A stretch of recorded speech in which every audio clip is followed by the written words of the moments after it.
አንቺ ስልኩን አረ ምንም እኮ አይደለም ወንድሜ። እጂና መቀመጫ ይዘሽ ነው አሁን እናወራለን።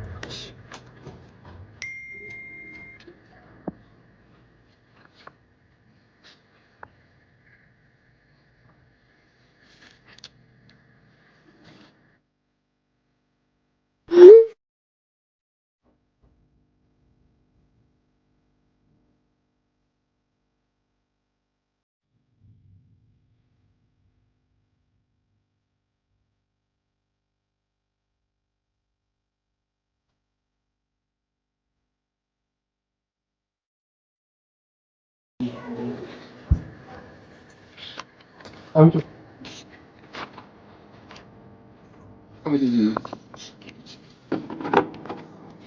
ቆይ ምንድን ነው አንቺ ያለመደብሽን ይሄን ሰሞን ስልክ በጣም አብዝተሻል። አረ ወንድሜ ምንም አይደለም። ቪዲዮ ብቻ ያየው ቪዲዮ አይመስልም ግን ድምፁም አልተሰማኝም። አመር ቪዲዮ ወዴት ነው የምትሄጂው? መጸዳጃ ቤት ጋሽ ይመጣል እንዳቆይሽ። ቆይ እቺ ልጅ ምን ሆናለች? ድሮ ለስልኳ ሁላ ደንታ የሌላት ልጅ አሁን መጸዳጃ ድረስ ይዛ ምን ትሩስ?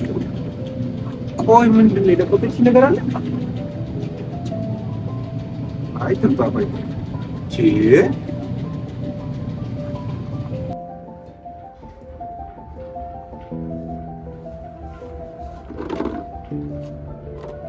ቆይ ምን ልናገኝ ነበር? እሱን ታየውና ወይ ቆይ አይኖልሽ? አረ ነው ወንድሜ ስማ መቅሪብ አይደለም ምን ልታወራው? እና ቆይ እኔ በጣም ተቀይሮብኛል አንቺ ጸባይ ሰሞኑን። አንቺ ልጅ ለስልክሽ ደንታ የሌለሽ ልጅ እኮ ይሄን ሰሞን መጸዳጃ ቤት ሁላ ይዘሽ እየሄድሽ ነው። ቆይ ምን ተፈጥሮ ነው? አረ ወንድሜ ምንም አይደለም። መስሎክ ነው የምር መስሎክ ነው። እየደበቅሽኝ ያለው ነገር አለ? አረ ምንም የለም። ታይ የምር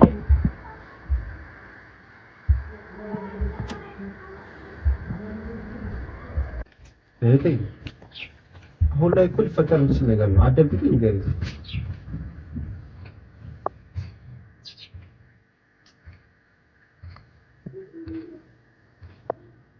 አንቺ የት ነሽ?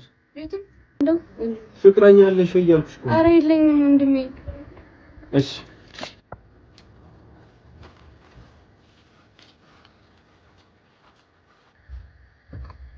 ወይ እኔ በጣም ይቅርታ ስራ ላይ ስለነበርኩ። ምንድን ነው ስራ? ያው አንዱ ስራ አንቺ ለኔ ማድረግ ነው።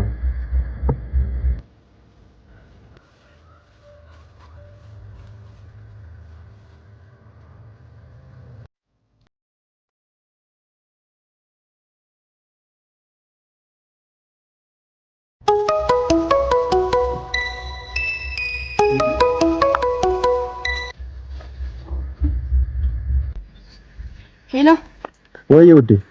ኦ ሰው የተረጋጋ። አንተ ቆይ ልሞት ነው የምትፈልገው?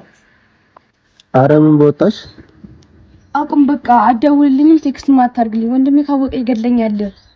ቆይ ወንድምሽ ቺክ ነገር የለውም እንዴ?